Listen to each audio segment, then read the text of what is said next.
शादी के बाद क्या बेटियां पराई हो जाती है।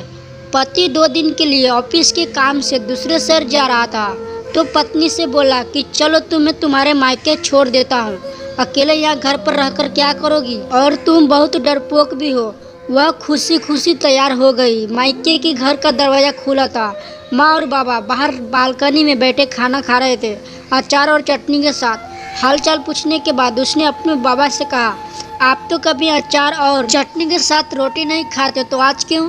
तो बाबा ने कहा, बेटा जी कभी कभी खा लेनी चाहिए, इसका भी अपना अलग ही मजा है। उसने अपने पिता की आंखों में लाचारी देख ली थी। उतने में भाभी बाहर आई और चेहरे पर झूठी मुस्कान सजाए पूछने लगी, रहने आई हो? उसने खुश होते हुए कहा, भाभी मेरे पति 2 दिन के लिए दूसरे शहर गए हैं तो मुझे यहाँ छोड़ गए। भाभी कहने लगी, बैठो तुम्हारे लिए चाय पानी लेकर आती हूँ। वह भी अपने माता पिता के खाए हुए बर्तन समेटने लगी और कहने लगी कि मैं भी भाभी की मदद कर देती हूँ और साथ ही भैया से भी मिल लूँगी। यह कहते हुए वह अंदर चली गई।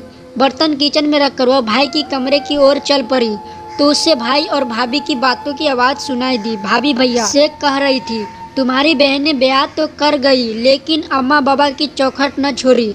अभी तक जिसका भी दिल करता है मुंह उठाकर बच्चे समेत चली आती है।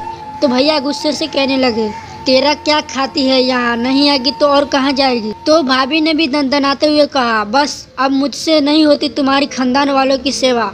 तुम्हारी माँ बाप को संभालती हूँ, उन्हें खाना देती हूँ, यही एहसान समझो। भैया और भाभी की बातें सुनकर वह सन्न रह गई। उसकी आवाज़ तो उसके मुंह में ही दब के रह गई और वह उल्टे पांव वापस होने लगी। थोड़ी देर बाद फोन पर झूठ मूठ का बात करते हुए बाहर निकली। अच्छा माँ जी, आप लोग आए हैं गांव से? पहले ही बता देते तो मैं मायके नहीं आती। अच्छा आप परेशान ना हो, ऐसा करे आप तब तक पड़ोस के घर में बैठे, मैं अभी आती हूँ। माँ बाबा ने देखा तो आश्चर्यचकित होकर पूछने लगे, बेटा क्या हुआ, अभी आई थी और अभी जा रही हो? कहने लगी, नहीं माँ बाबा, मेरी सास माँ और ससुर जी आए हैं, उन्हें ऐसे कैसे छोड़ दूँ? अभी जाती हूँ, फिर कभी आ जाऊँगी। आप दोनों अपना ख्याल रखिएगा।